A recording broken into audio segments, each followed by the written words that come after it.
Hi friends, welcome to my channel GK Parinithi. ನೀವೇನಾದರೂ ಮೊದಲ ಬಾರಿಗೆ ನಮ್ಮ ಚಾನಲ್ಗೆ ಭೇಟಿ ನೀಡಿದರೆ ಪ್ಲೀಸ್ ಸಬ್ಸ್ಕ್ರೈಬ್ ಮಾಡಿಕೊಳ್ಳಿ, ಹಾಗೆಯೇ ಸಪೋರ್ಟ್ ಮಾಡಿ. ಪ್ರತಿದಿನ ಬರುತ್ತಿರುವ ವಿಡಿಯೋವನ್ನು ಕೊನೆಯ ತನಕ ವೀಕ್ಷಿಸಿ. ಇಂದಿನ ಮೊದಲನೇ ಪ್ರಶ್ನೆ, ಜವಾಹರ್ಲಾಲ್ ನೆಹರು ಕ್ರೀಡಾಂಗಣ ಇರುವ ಸ್ಥಳ ಯಾವುದು?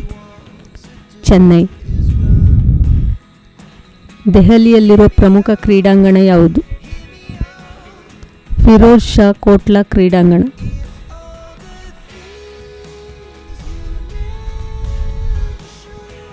ಮೂರನೇ ಕೃಷ್ಣನ ಆಸ್ಥಾನದಲ್ಲಿದ್ದ ಪೊನ್ನನ ಕೃತಿ ಯಾವುದು? ಶಾಂತಿ ಪುರಾಣ.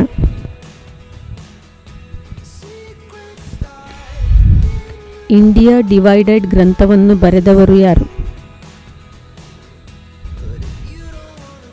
ಡಾಕ್ಟರ್ ರಾಜೇಂದ್ರ ಪ್ರಸಾದ್.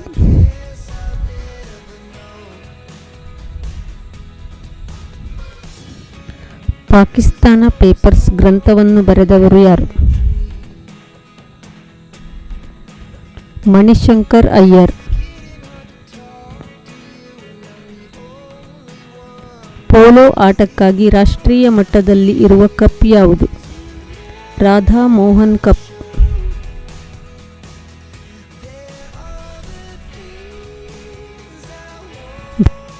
ಮ್ಯಾಂಗನೀಸ್ ನಿಕ್ಷೇಪದಲ್ಲಿ ಎರಡನೇ ಸ್ಥಾನದಲ್ಲಿರುವ ರಾಜ್ಯ ಯಾವುದು? ಕರ್ನಾಟಕ.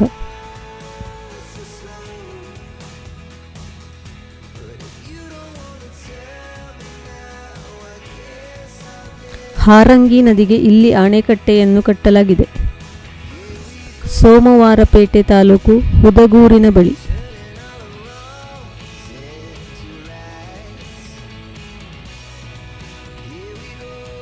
ಕಾವೇರಿ ನದಿಯ ಕಪಿಲಾ ನದಿಗೆ ಕಬಿನಿ ಯೋಜನೆಯನ್ನು ನಿರ್ಮಿಸಲಾದ ಸ್ಥಳ ಯಾವುದು?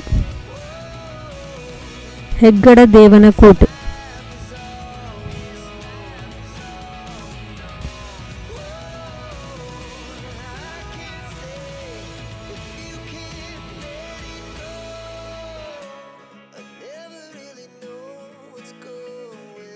ಭಾರತಕ್ಕೆ ರಾಷ್ಟ್ರಪತಿ ಇರತಕ್ಕದ್ದು ಎಂದು ತಿಳಿಸುವ ಸಂವಿಧಾನದ ಅನುಚ್ಛೇದ ಯಾವುದು?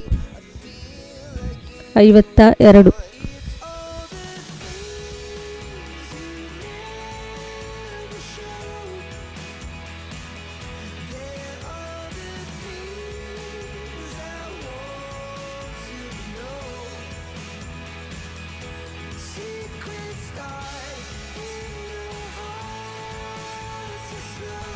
ಬಾಬರಿ ಮಸೀದಿಯನ್ನು ಕಟ್ಟಿಸಿದಾತ? ಮೀರ್ ಬಾಕಿ. ವಜ್ರದ ಕಠಿಣತೆಗೆ ಕಾರಣವೇನು?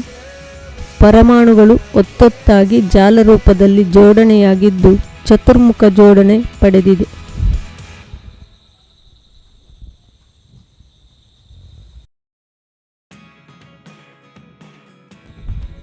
ಬಾಬರಿ ಮಸೀದಿಯನ್ನು ಯಾರ ನೆನಪಿಗಾಗಿ ಕಟ್ಟಲಾಯಿತು? ಬಾಬರ್.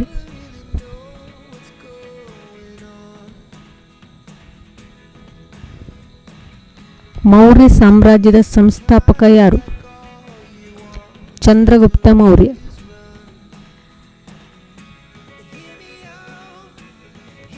ರಾಷ್ಟ್ರಧ್ವಜದಲ್ಲಿನ ಅಶೋಕ ಚಕ್ರ ಯಾವುದರ ಸಂಕೇತವಾಗಿದೆ? ಪ್ರಗತಿಯ ಸಂಕೇತ.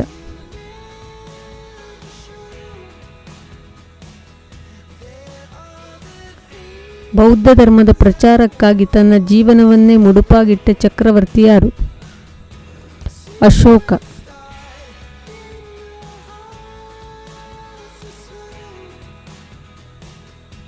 ಭಾರತದಲ್ಲಿ ರೆಡ್ ಕ್ರಾಸ್ ಸಂಸ್ಥೆಯು ಎಷ್ಟರಲ್ಲಿ ಪ್ರಾರಂಭವಾಯಿತು? 1920.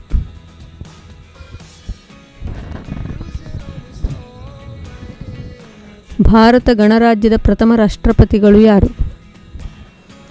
ಡಾಕ್ಟರ್ ರಾಜೇಂದ್ರ ಪ್ರಸಾದ್.